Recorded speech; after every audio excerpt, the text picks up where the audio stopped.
40 students. I think that's a good chunk of students to get started with, and others can join later. But I want to thank you again, Mr. Steve Vu, for joining us today to be our guest speaker for our cloud computing course. Um, Obviously, we want to bring in professionals from the industry to talk about it, give their uh, opinions, give their expertise about lots of different things. And so the students can hopefully absorb some of the things we talk about today. For all the students here, Mr. Steve Vu is a veteran tech guy. You've been in tech for probably 20 plus years, working for Microsoft, Disney, and most recently Starbucks. So he has lots of experience in the tech industry. Um, yeah. So without Yeah. further ado, let's go ahead and get started. Would you like to add anything to that, Steve? No, I just want to say thank you for having me. I was actually very excited to have the opportunity to come and talk to you and the class today. Um, I know it's I didn't have the chance to do it the last time, and so I'm I'm so fortunate that you gave me the opportunity again. So thanks for that. Well, Um, luckily this course comes once a year, so always plenty of opportunity to come and chat. Great, great. Yeah. So yeah, we can kind of jump in. I thought today, I think it'd probably be great to just kind of have like a fireside chat. So for folks on the call, if you want to, jump in with questions along the way, or just feel free. We'll just kind of keep this very conversational, if that's okay. I think that's a great way to do a lot of the guest speaking. And I think it's a great opportunity for the students to kind of chime in whenever. So again, my wonderful students, feel free to just pop your questions in the chat. That way we don't necessarily interrupt any conversation, but we'll generally ask um, probably to do it. And again, we don't want to necessarily slow down the connection either. So we'll try to keep this looking okay. So That's great. so we don't lose all the latency as we've talked about in cloud recently. So, but Yeah, to get that's great. started, let's get a little bit about of your background, Steve, for our students. Yeah. So, how did your tech journey begin? And then, secondly, where did cloud start to come into play? Yeah, for sure. As you kind of mentioned at the beginning, kind of the start of my career, just to get into a little more depth of that, I actually got into the tech industry in the late 90s during what was referred to as the dot-com boom back in that era. I worked for a handful of startups at the time. One of them was called Online Interactive, which is more like a ad referral site, things like that. We were also selling software online at the time. Um, Maybe not many of these students will probably know this, but Josh, you probably remember AOL online. Yeah, We were yeah, yeah. selling Very downloadable software. revolutionary at the time. Yeah, very revolutionary. You can download anything.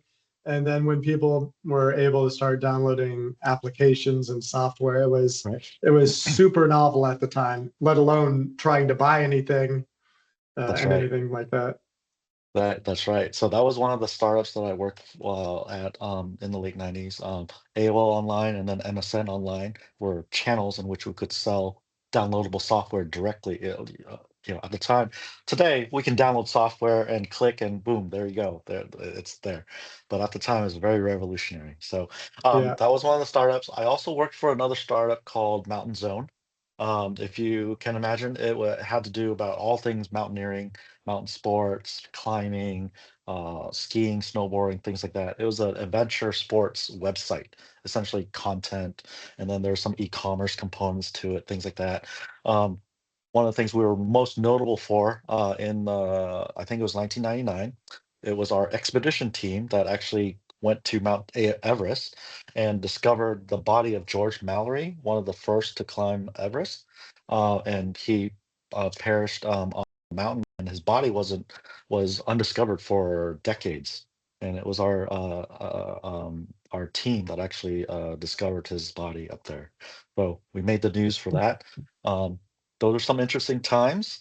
When the news broke on of the location of his body, our servers were flooded with tons of people getting to the website. It actually took our website down.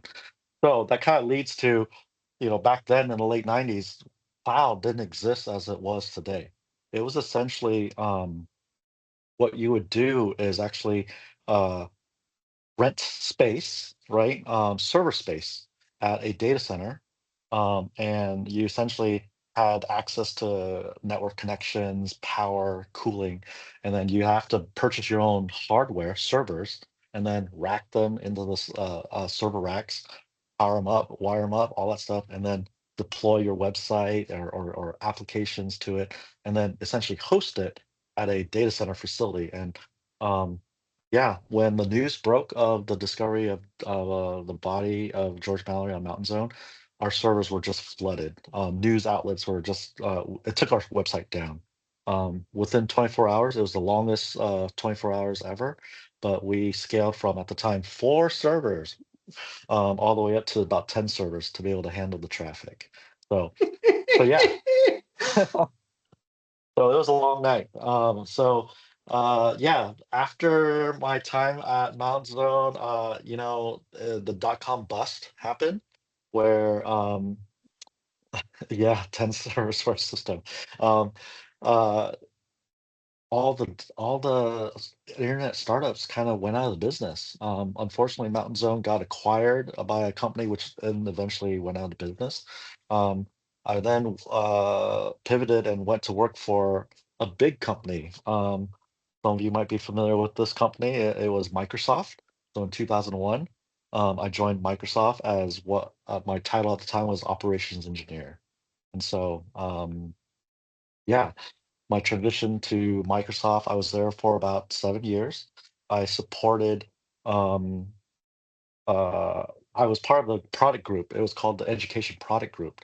And one product, again, I'm dating myself on this, but the product that I was supporting was actually Encarta, the encyclopedia, Oh, Encarta yeah. Online. Yeah. So back in the day, you would actually purchase CDs or DVDs of Encyclopedia and Carta as being one of the hottest selling encyclopedias at the time and load it on your computer, right? Because the internet, we're talking about slow Mhm. internet speeds, right? Phone lines, dial up. It's not like broadband or, high speed on the phones that we have today, right? So um, people loaded encyclopedias on their computers, right? So we had the online version, and I was supporting the online version of Encarta, and we were competing against, Wikipedia, which I'm sure most all are familiar with. Um, I think you so lost that you, fight, sir. I think you lost that fight. oh, absolutely, absolutely. Encarta Online actually went offline in 2010, and so Wikipedia is still Oh, around. yeah, So yeah. yeah, so that was my first foray into um, how enterprises actually handle uh, data center scale, right? Again, this is early days where cloud really wasn't what it existed today, right? AWS was still fairly new. They were essentially providing hosting services for other companies in their own data centers. So you could rent space on Amazon's servers to then host your online store or whatever. I think Target was the largest brand customer at the time. This was again early 2000s, where they partnered with Amazon to then host their store online, and that essentially was the beginning of what is now AWS, right? Amazon Web Services. And at Microsoft, Azure didn't even exist then, right? But during my time at Microsoft through 2007, they were building this thing called a private hosting service, which today it's referred to as private cloud. So that was the early days of what became Azure, Azure for the public. But we had it. Microsoft has this terminology called "eat your own dog food," right? Where you test it on your own people first. And so Azure was pretty much being built privately for internal Microsoft consumption, so that we could host our own services, expose them to the world, and then essentially they would then release it to the world. I'll pause there real quick. I just want to kind of check in the chat here for any comments or questions. It just looks Uh, like Wikipedia goat. Wikipedia is the goat. That's right. Yeah. Yeah, but at the time we were, I would have to say, maybe I was biased, but the content for Microsoft Encarta was very rich. You had a lot of media. At the time, we were streaming videos, right? Again, you got to remember back in the early 2000s, streaming anything was, amazing, right?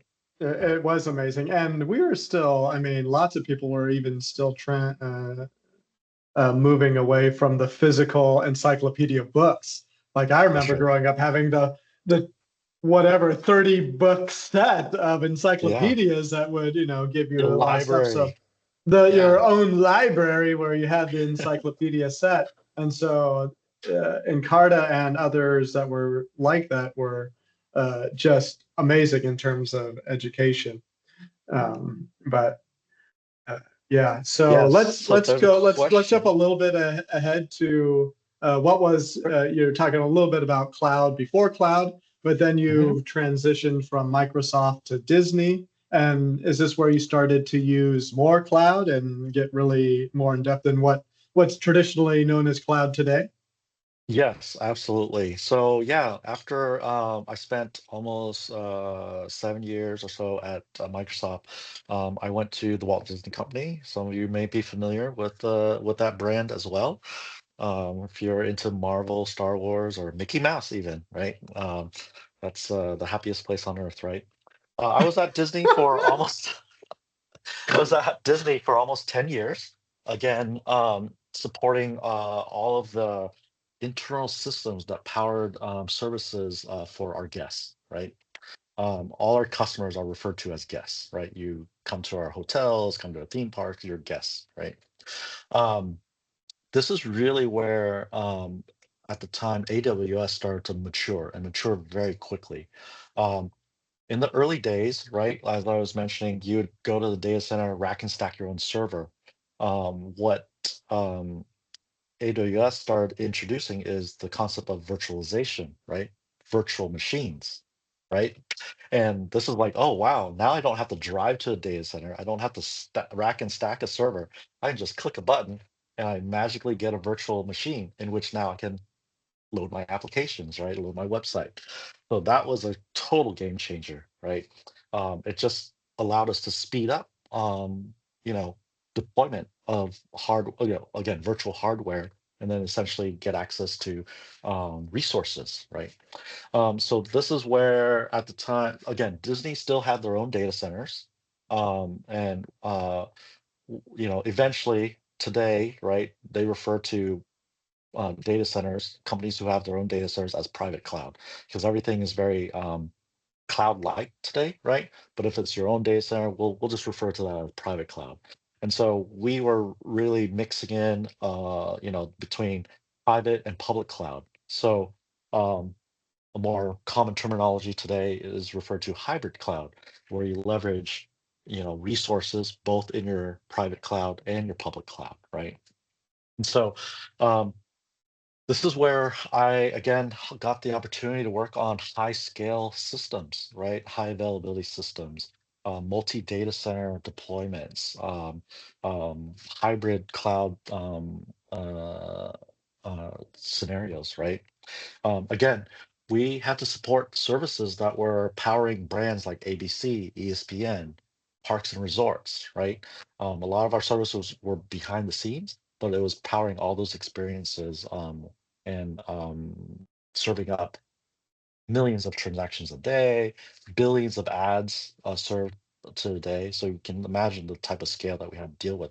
And so cloud was really the only way that we could um, uh, enable us to be able to scale quickly, right? So one of the things with virtualization, I'm seeing the chatter here in the chat here, right? You can spin up machines quickly, right? So think about my days of Mountain Zone. If we had to scale, I had to build out those servers over a 24-hour period to go from 4 servers to 10 servers, right? With virtualization now, with the cloud capability, you could just spin up those 10 servers in a matter of minutes, right? So again, I saw game changer in here. Yep, absolutely game changer, right? So think about that, right? Just think about what used to take days or even weeks to be able to deploy stuff or make things available, right? Now you can condense that timeline in a matter of minutes, right? So taking a step back, yeah, that's cool. You can do all these things quickly, but think about what the business value that actually drives, right? You're able to now deploy things quickly, deploy customer facing tools, services, experiences quickly.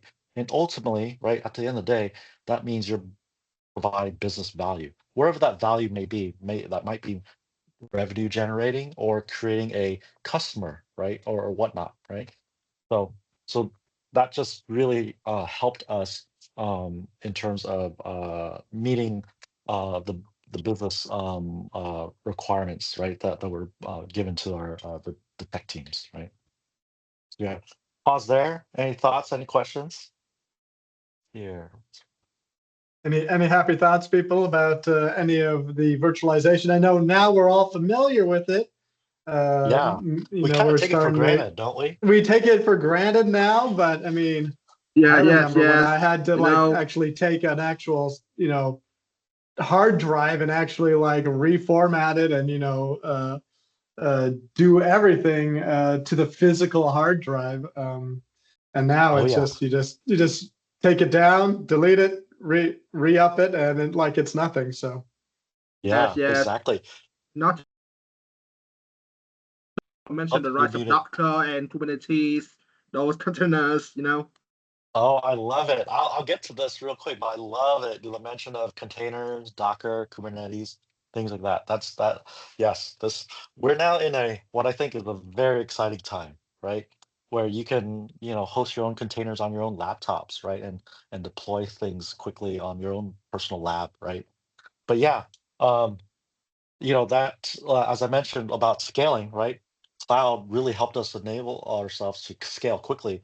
But in the other sense too, that we don't think about, you can destroy machines very quickly too, right? And tear down infrastructure, build it back up. So it really unlocked a lot of different scenarios around testing things, right? You can quickly test something, tear it down, right? So if you get into the side of software development and things like that, right? What really helps you is really the iteration, the speed of iteration, right? To be able to iterate quickly, stand up, tear down, test, right? Try things out, fail fast, right? So one of the things that we talk about in our roles is, it's okay to fail. In fact, we want you to fail, but fail quickly, learn from it, and then iterate, right? And so, that's just something to think about, right? Um, it's another spin on, you learn from your mistakes, right? So yeah, I think that's the kind of the main headspace or methodology that most tech people, especially in the US, uses, that really fail as quickly as possible and try to iterate. Unfortunately, Elon Musk is doing that with the government, which doesn't exactly work very well. So that's a very unfortunate state of affairs. But generally, at the well, tech level, it works really well. Don't use it on government, but use it on technology and spinning up business things. Yes, yes, yes. All right, oh so wow. you let's come back to Disney. So you spent a number of years at Disney. Any other lessons from your Disney experience as they transitioned into the cloud there? Yeah, I wanted to mention one of the systems that I managed at Disney was um, if you've ever had the chance to go to Walt Disney World in Florida, this was in the late 2000s, early 2010s. If you booked a vacation at Disney World, you would get sent a Magic Band, where it's a wristband with an RFID chip in it. So what that enabled you is to be able to unlock the door to the hotel room, get your fast pass loaded onto the wristband, You could walk into the theme park without having cash or a wallet on you because you can then purchase things on your Magic Band. So this was a multi-billion-dollar project that I had the opportunity to be a part of. And one of the core systems that powered a lot of this was behind every time you tapped the Magic Band against something to unlock the hotel room, make a purchase, get a fast pass. It made an API call essentially, right? At the end of the day, it's Hmm. an API call. Right. I managed a system that was the API management system Mm. that was built upon an open source product called Apache Traffic Server. So this was a custom built API management platform that we built in-house. High transaction volume, high scalability, right? We were doing at one point about, I'm sure they've but done more than this now, but at the time, we were doing 500 million transactions a day, right? Whew. And every time you're essentially scanning, it goes through these API management systems, right? So think about that. 500 million transactions a day.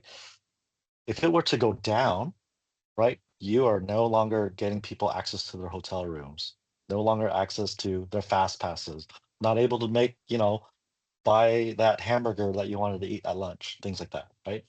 So we had to build a lot of high availability into the system, a lot of resiliency into the system, right? And this is where we leveraged multiple data centers, right? Active capabilities, right? Where the systems existed by coastal, East Coast and West Coast, be able to service this. And so it was a fun project, fun thing to be a part of and be able to say, hey, it's something behind the scenes, but I help power these experiences in the theme park, right? So That's really great, and that's one thing you have to consider is a lot of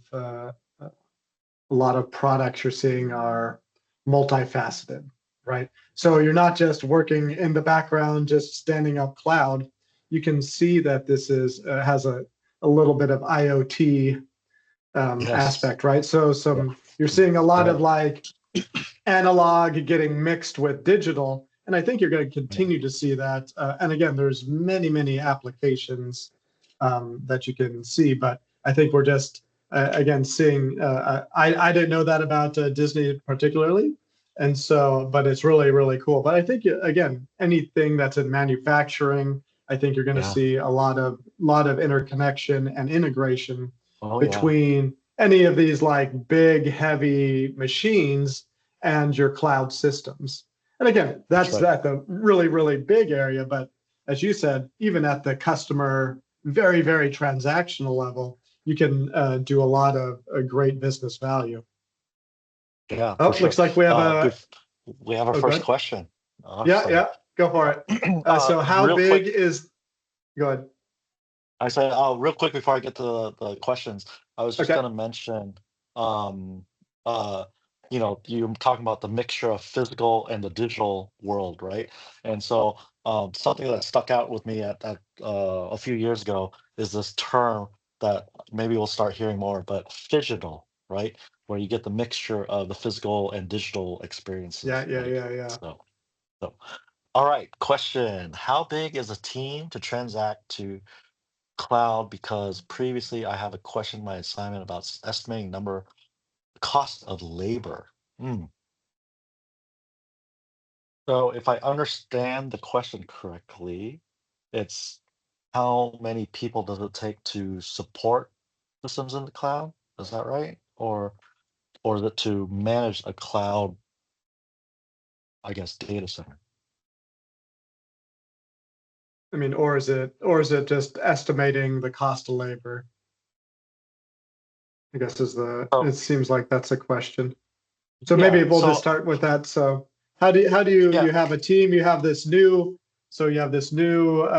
whatever Disney band. How did you go about Hmm. estimating the cost of labor and how many people were needed from the aspect? Sure, sure. Okay, looks like Phương clarified. Yeah, so yeah, I'll kind of answer it in a couple fold, right? If you remember my example back in Mountain Dome days, managing those servers, I was the one who was managing those systems and things like that. It's kind of, whoever was the IT guy would kind of manage that. As I moved through Microsoft and Disney, and hosting in these large data centers, we had tons of data centers across the US and the world, to be frank. We would have teams that would manage the data centers, which meant they were managing the power, the cooling, the core network infrastructure, all those things to host our services, right? So we're talking about teams of like tens of people just living and breathing in the data center, right? Now, from the application side, my team at Encarta, there was just a team of three of us that supported the Encarta online product. Three online engineers, right? Online operations engineers that managed the Encarta product online. Moving to Disney, my team was essentially about eight systems engineers or cloud engineers that we would call them at the time. So eight engineers that supported the application management of the infrastructure, and working with this is where our role as the titles of our role was essentially cloud engineers or DevOps engineers, right? And so the key to those roles is really interfacing with the developers, the business stakeholders, and then the infrastructure teams to then work with the developers who write the code to deploy that code into the cloud and support that. So, in the case of the Magic Band API management service specifically, um, out of those eight, a team of eight, I would say I would have three SMEs, subject matter experts, that were focused on just that platform itself. That help answer that question? And I guess as maybe at the start of that project, how did you estimate, how many people you would need? Like you came up Yeah, with three, but did it start with five? Was it, yeah. Let's just say it started with me originally, one guy. And because it was a project, right? It was a small Right. project. It was kind of testing it out. Once we hit production, which was actually over a course of 4 years, um, looks like I overestimate the. Oh, okay, for assignment one. Got it. So that's important, right? There's this concept, server to admin ratio, right? There's kind of a metric where, how many servers or systems can one administrator, manage, right? Back in the day before virtualization, you'd get to, in the dozens of servers per admin, right? And that's like stretching their ability to keep up and things like that. In the advent of virtualization, right, you're talking about hundreds and maybe even thousands to one server admin, right? In the world of containers, as we'll probably get to here later, it's thousands, tens of thousands of containers, right, to a single admin. So as as technology advances, right, and things get more abstracted, you build things in microservices, right? They're all containerized, things like that. These ratios kind of adjust, right? So what I typically estimate in building team sizes for supporting application teams, um, I leverage the Amazon concept of a two pizza team, right? There's this concept of two pizza. Basically, Jeff Bezos at the time was saying, hey, if a team size gets larger than what you can feed with two pizzas, it's too big, right? So what that ratio usually means is a team that works on a product or a service that's around 8 to 10 people. Of those 8 to 10 people, I like to say at least one of those engineers on that team should be an infrastructure slash cloud or DevOps or SRE engineer, right? That's kind of the ratio that we kind of use, 8 to 10 per SRE, right? It's kind of the ratio there. Is that helpful? I think that was probably very helpful. And as he said, it looks like he overestimated the amount of labor that he needed for his smaller solution. So in reality, again, even if you need more than two people with smaller companies, there still might just be one guy that does everything, one or two people that handles the whole system. security, the whole That's right. shebang. So The again, so IT guy.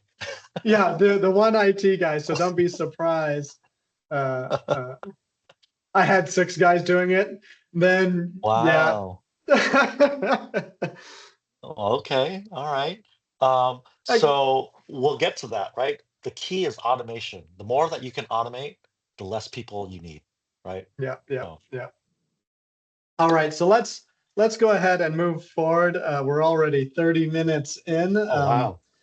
I know, right? We've So much fun already. so Hopefully. much fun. I mean, never-ending fun. So you're at Disney, and now you've transitioned to Starbucks. And so, what have you been doing at Starbucks since you've started? And what was kind of, uh, why did they Yeah. bring you on? Was it to update their cloud offering, Yeah. or just get more expertise in cloud? What was the Starbucks Yeah. experience like? Yeah, for sure. Yep. So I've been at Starbucks now for almost 9 years. It'll be 9 years in July. That's where I'm currently at right now. And that's actually my current role. I'm the SRE, Site Reliability Engineering, Quality Engineering, Cloud Engineering, and Platform Engineering Director. So um, let's just say they've tacked on more responsibilities in my 9 years. I started off with coming to Starbucks in 2016, straight from Disney. My goal, my job there at the time coming on was to build out the SRE team, the Site Reliability Engineering practice at Starbucks. It didn't exist. Um, and in my 9 years, I've expanded to also manage the quality engineering organization, and then most recently, taking over our cloud strategy and platform engineering strategy. And so, um, at the time, Starbucks, if you're familiar, is a coffee company, right? What do they got to do with the cloud, and why have to manage technology?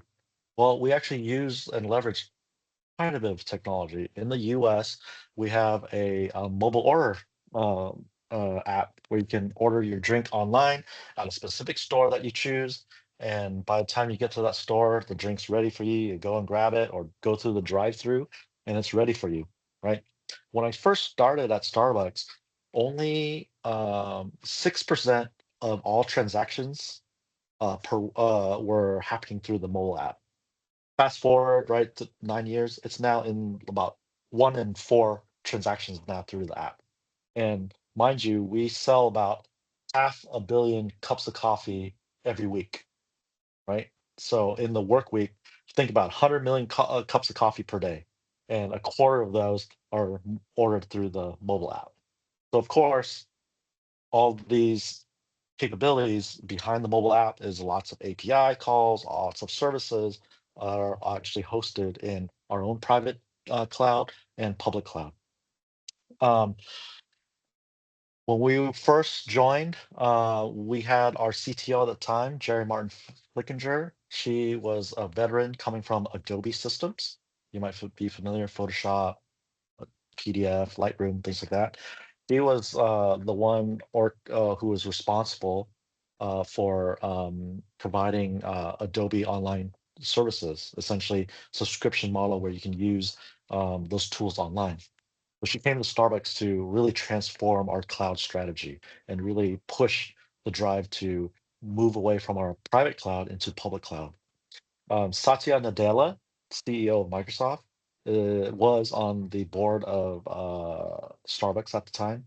It's been about 2 years now since he's not been on the board, but close partnership, good friends with Howard Schultz, founder of Starbucks.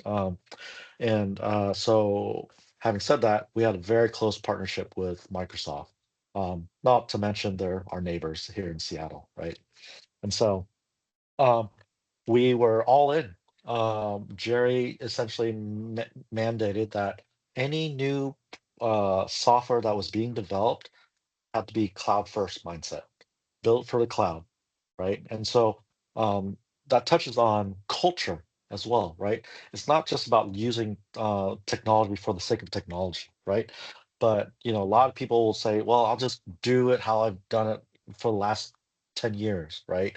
Uh, but really having top-down leadership really helps with changing the culture, changing the mindset to really, focus on modernizing your technology, leveraging the latest and greatest technology that's available to you.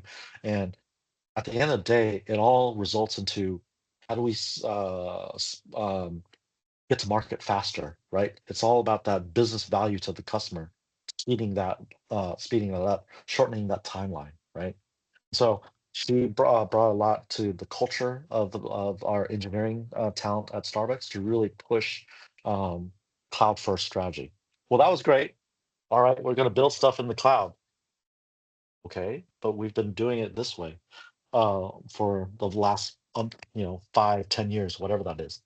So one of the first things that we identified is, well, we got to train our engineers to know how to leverage the cloud. It's not just, um, it's not the same way that they would leverage our private cloud, right? There's a whole new set of vocabulary, even, right? New set of capabilities that you're exposed to. So we partnered with our internal learning team called Talent Lab to develop learning journeys. So we had cloud learning journeys. I was responsible for developing what we refer to as a DevOps learning journey, and really around training up our people, investing in our people, and educating them how to deploy services and applications to the cloud safely, responsibly, and being fiscally responsible too, right? Because as you may or may not know, right, the minute you use a resource in the cloud is when they start, the timer starts ticking. They start charging you, right? And so you couldn't just leave, in the private cloud, your own data center, you leave a machine on. Well, who cares, right? We pay the bill every month. Doesn't matter. Who knows about that? You leave a machine on for a day, a month, a year, you're charged for all that time, right? So we have to teach how to be fiscally responsible, right? And most importantly, um, it's a double-edged sword, right? We expose the capabilities of cloud to our engineers so they can deploy things faster, more quickly, right? That also meant we were exposing ourselves to the public faster, more quickly to all these services that we may not have secured appropriately, right? So we had to train our people to ensure how to, secure it through firewall rules, defense in depth, abstraction, DMZs, all those things to ensure our services were uh, available in a safe and reliable way, right? So yeah, um, as you can imagine, when you're deploying software, you have to leverage systems like deployment pipelines, CI/CD, right? Continuous integration, continuous delivery services like Jenkins or things like that. Every developer that we encountered, every development teams would actually kind of have their own Jenkins, sitting in a machine or on their own machine in their own way. So my team, the site reliability engineering team, really our goal was, again, training people through these 12-week learning journeys took time to get through. So um, we were there as essentially the glue between our application teams and developers who weren't familiar with the cloud, helping them deploy their services to the cloud, right, in a safe way. Um, but we discovered in this that lots of teams had their own deployment pipelines. So that's where we really shifted to this platform or product as a service mindset, consolidating all these deployment pipelines into an enterprise pipeline, and then onboarding these teams onto this enterprise pipeline that we managed and built, secured, and we can then control how software gets deployed to the cloud. And at the end of the day, really, right, we want to reduce the responsibilities to our developers, right? And so, yeah, pause there, kind of catching up on the chat thread here. I think they're complaining about the tutorial. The So tutorial. today and yesterday, basically, they're getting lots of hands-on experience with AWS. So Oh, nice. basically, we have lab tutorial sessions. So they're meant to set up a VPC with an EC2 instance that to host, a generic website or create that generic web server and then make sure Yep. that you can access it from the public IP versus the private IP, and making It's sure you serving up set it your up. hello world. Yeah, hello. It's our own. It's Amazon's own personal hello world. So, um, but again, Nice. there are usually only half an hour tutorial sessions, but a lot of students learn that, oh, misconfiguring these things is pretty easy to do. And so, Oh and yeah. oh yeah. So again, I think that lends to what you said earlier, Steve, that, fail fast and then learn what you did, go through, troubleshoot. And luckily, AWS, especially these tutorials, at Oh least when yeah. you submit the work, it tells you what was wrong, and so then you can go Yeah. back and learn from your mistake and try to fix it and do the tutorial session again. So That's awesome. That's awesome. Well, that's where you get into some other cool stuff like CloudFormation templates or Terraform yep, templates, right? To yep, be able to,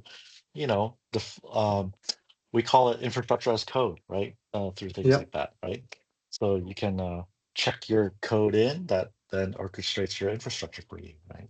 yep, yep, yep. All right, so let's oh, it's 10:41. Let's jump to what were some of your biggest cloud wins and failures so far? Yeah. Gosh, so I'll go back to the example of the system at Disney, right? Okay. That's probably the largest scale system that I was able to deploy.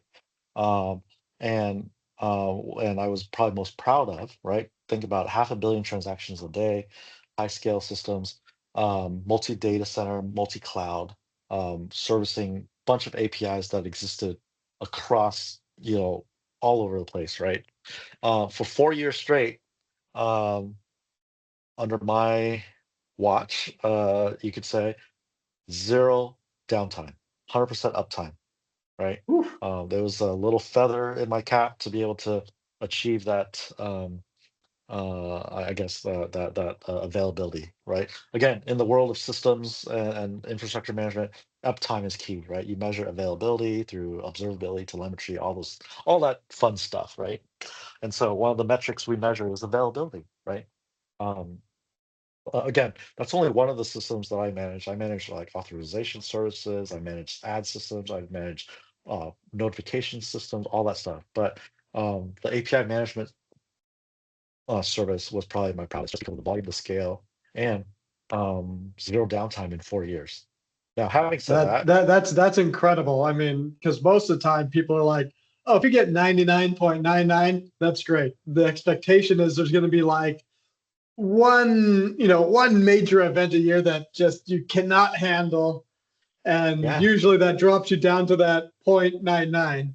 But so yeah, that's yeah, actually very incredible to actually have that, especially with 500 million transactions, yeah, because the yeah, expectation with most things is you'll have at least, I think, in the general Six Sigma, just statistical analysis in general, you'll have generally six, you know, issues for every million mm, transactions that happen. So even yeah. having zero at a half a billion for 4 years is quite incredible. Yeah, yeah. So having said that, right, like 4 nines availability really lends you like 5 minutes or so of downtime a year, Right. right? Right. And so 5 minutes is not a long time if you actually think about it, right? When a system's down, can you really recover in 5 minutes, right? So you really have to build fault tolerance, high availability into not just the system itself, the servers, all that stuff, but the application itself. How do you have fail safes? Retry capabilities. So it's all a partnership with the application team to build that capability as well, right? So yeah, and it really starts with um, the entire team, not just the operations team, the infrastructure teams, but the applications teams as well, really having that commitment of this is our service level agreement, right? SLAs that we want to achieve when deploying these types of services, right? So Yeah. having said that, um, failures, we were talking about 100% uptime, 5 minutes of downtime. Well, after I said 4 years of 100% uptime. So, Oh uh, so, as with anything, we get a lot of engineers that join our team, and we always want to give opportunities to junior engineers to learn and grow and have experience working on these high scale systems. Um, and also managing these things, we have to worry about vulnerabilities, patch management, have patch management strategies, all that stuff. So as you can imagine, these systems as well, we have to patch them and update them, things like that. Well, we have processes in place, right, to manage um, this process of patching, deploying, restarting, rebooting systems, all that stuff. So again, we existed in multiple data centers, multiple clouds, right? The process was always drain traffic from one data center, shift it to another data center, do maintenance on the one that doesn't have traffic, reboot, restore service, bring it back online, and then divert traffic back, right? All through like load balancing systems, things like that, right? Well, this one night, we were doing patch maintenance, and unfortunately, the engineer on the docket forgot to drain traffic from one data center and the data center in which he was rebooting these systems. And so we did experience 5 minutes of downtime. And so, uh, having said that, like our alerting, our monitoring systems kicked off. This is unfortunately, though, this was in the middle of the night, right? East Coast time. So no one was at the theme parks, right? So nothing was impacted. The 5 minutes of downtime in the middle of the night. I was alert. I was woken up. I jumped on a call, talked to the engineer, talked through how to restore service and so forth. Um, so yeah, we were able to restore service within 5 minutes. So again, we then still achieved 4 nines of availability. So, you know, eh. there you go. There you go. I have had been challenged and definitely failed when we had like a 2 hour downtime. There's things happen. You move past it. You make mistakes. Hopefully, you have enough backup capabilities, and hopefully, it's happening at midnight or 2 or 3 in the morning when nobody's awake. And so That's then right. it's very, very limited impact to anything that happens Yeah. during Yeah, the so it really day. comes down to how you define your process, right? It's to Right. minimize impact. Yep. Good question here. Do juniors get sacked or punished when they create mistakes? Yeah, they get taken out and never to be seen again. Just kidding. Um, uh, this is a learning opportunity, right? And so, the first reaction is to, oh my God, you took the system down, all that stuff. But we talked about fail fast, right? Learning from your mistakes. Um, I can guarantee you now, I can call that same engineer today, even though I don't work with him today, he'll remember this instance and he's never made the same mistake. And so he's now a lead engineer, still at Disney. And so, no, we use this as a learning opportunity, right? We then talk about how do we mitigate this, right? What can we do in the future to ensure that we're doing maintenance in a safe way, right? And so, if there's improvement to our process, we document that and ensure the next time we do this, it doesn't happen again, right? So yeah. So let's end with this one question, and then we'll see if anyone, because we have less than or about 11 minutes left, and then I'll have to hop off this meeting. But what advice would you give students, again, joining maybe an entry-level cloud position? What would you suggest that they focus on, learn, um, and what you're kind of seeing as kind of what's needed at the entry level? Yeah. What I would say is don't lose sight of the fundamentals, right? Like we were talking about earlier, like back in the day, it's physical hardware and then the evolution to virtualization, right? Um, and then now Kubernetes, containers, Docker, things like that. Um, some of the things that what I've come across is some candidates who interview for jobs or whatnot, they they understand some of this more modern tech, but let's say things like operating system, like going deep on operating systems, like Linux operating system is a core one around some of the stuff. Networking fundamentals, right? Understanding TCP/IP, subnet mask. Why is that important, right? CIDR notation, all those things, right? Um, and the other thing is, I think is maybe apparent today, but um, code is king, right? It used to be, back in the day, you're an administrator. Oh, I don't write code, right? But today, right, scripting, coding, it's all it's all part of the tool belt, right? Um, ensure you arm yourself with at least learning how to script, whether Python or JavaScript or Go. Go is a popular language right now in infrastructure operations and things like that. Um, if you know how to code, you can probably get a job anywhere, right? So that's my advice is making sure you understand these core fundamentals. Like understand how does it work? What's the importance of containers? Why?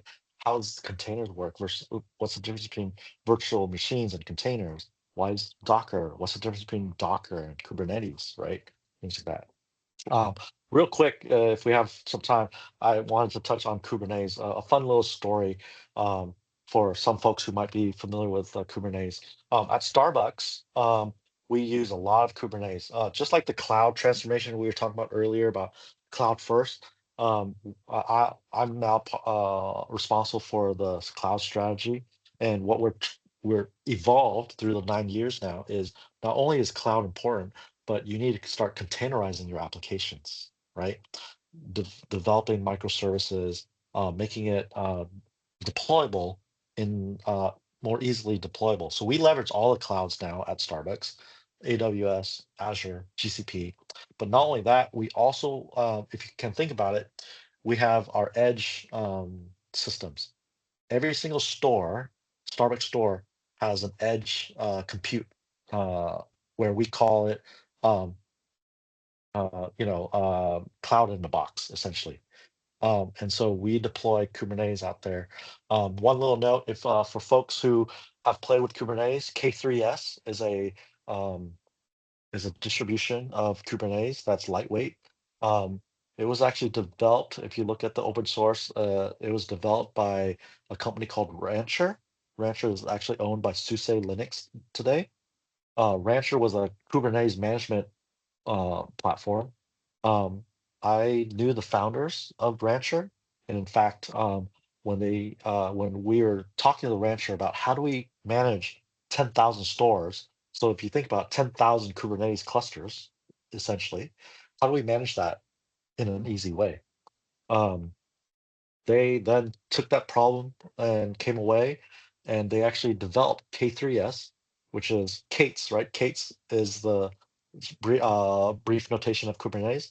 They developed K3s based on our Starbucks use case. So just a little fun fact there. There's a question, are there people who guard the system all night or system only alerts someone when something goes wrong at night? Yeah, good question. So operationally, we rely on observability, right? Monitoring and telemetry tools to look for things like availability, error rates, response time, to alert, send triggers. And then we do have people on staff 24 by 7. That's mostly our offshore team in India who will sit at workstations and get these alerts. And then if a particular alert fires off, they then look up what we call TSGs, troubleshooting guides, right? Which then says, oh, this alert, look this up. These are the steps to restore service or fix that problem. So we leverage a lot of what we call tier one, tier two teams offshore to try and fix these systems. But more importantly, what I challenge our tier three and tier four teams is identify these alerts. The first time, yes, we've manually fixed it, but how do we automate these things, identify these things and automate it? And so that we don't have to wake anyone up, right? So that's the key. So how do you automate things? Code. You got to create automation code, right? So Good, good. Do you want to share your one document there, Mr. Steve? Oh yeah, for Steve, sure. Steve also has a side gig or a side hustle, if you will. Again, that might be opportune for you students. Again, Steve Vu does have some connections here in Vietnam. So, Yeah. In fact, I will be in Ho Chi Minh City on the 10th of April here. So I'm going to share in the Teams chat, maybe. Is this available? And can I actually share it? can you put something in there? 10 It should be. April. Sorry? So you come into here like 9 or 10 something because I have a class as in 9. Again, that's okay if you can't make it. I mean, he'll be visiting, but let's go ahead and try to share. Yeah. You still there, Steve? I Yep. am. Can you Okay, there we go. see what I'm sharing? Yep. So yeah, I work with this team. It's called At Dawn Technologies. Um, Thanks, Josh, for giving me the opportunity here. So they're a IT services company, and they're actually looking to hire folks in the Vietnam market, most importantly, Ho Chi Minh area. Their parent company is based in Texas. They have a development center in India, and they are building out a center in Ho Chi Minh. Most importantly, they're focusing in cloud migration, backend engineers, and data engineers, like in the advent of AI and whatnot. So, um, it doesn't look like I can attach it to this chat, but maybe I'll send yeah, it out there, Steve. So, and again, perfect, I'll see if any students are interested. Again, we're perfect, always trying to connect students with different opportunities. So yeah, again, I'll post it on the announcements for everybody. So if you're interested, reach out to me, and then I can sync you with Steve. And if you're interested in that particular opportunity, and then we'll work from there. We only have a couple minutes left, so any other ending thoughts while we wrap this up, Steve? Again, thank you so much for taking the time out of your obviously busy schedule to chat with us. no, it was fun. Thank you for giving me the opportunity.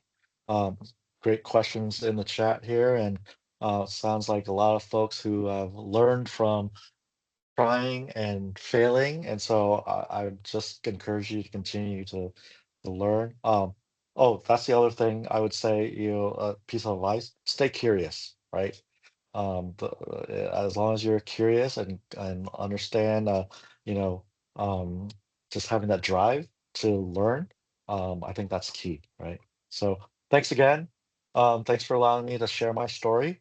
And yeah, thanks, Josh. All right, thanks, Steve. Thanks for all the students. Big hearts to everybody that joined. Thank you, Steve, once again for presenting. Thank you for all the students for the particular questions. Um, what was your capstone? Special question. What was your capstone project back in your uni learning? If you had a capstone back then, I don't know. I don't know if capstone I was really a thing back didn't. then. Yeah, I didn't. But well, let's just say this. Uh, I've learned a whole lot in just through the companies that I've had the opportunity to work for, Microsoft, Disney, and even at Starbucks today, right? So, um, yeah, learning a lot around big scale systems. So, yeah, So I think the message is keep learning, even though whatever you've worked on in college, just know that you're going to keep transforming as you go from company to company. Technology is going to change, opportunities are going to Yes, change. yes, And yes. so continuously learn is the key message, I think. All right, everybody, I yep. have to close this down and get to another meeting. Thank you again, Mr. Steve Wu. Thank you again, students. And have a wonderful night, Mr. Steve, and wonderful day to my students. Thanks all. Thanks, Take care. everyone.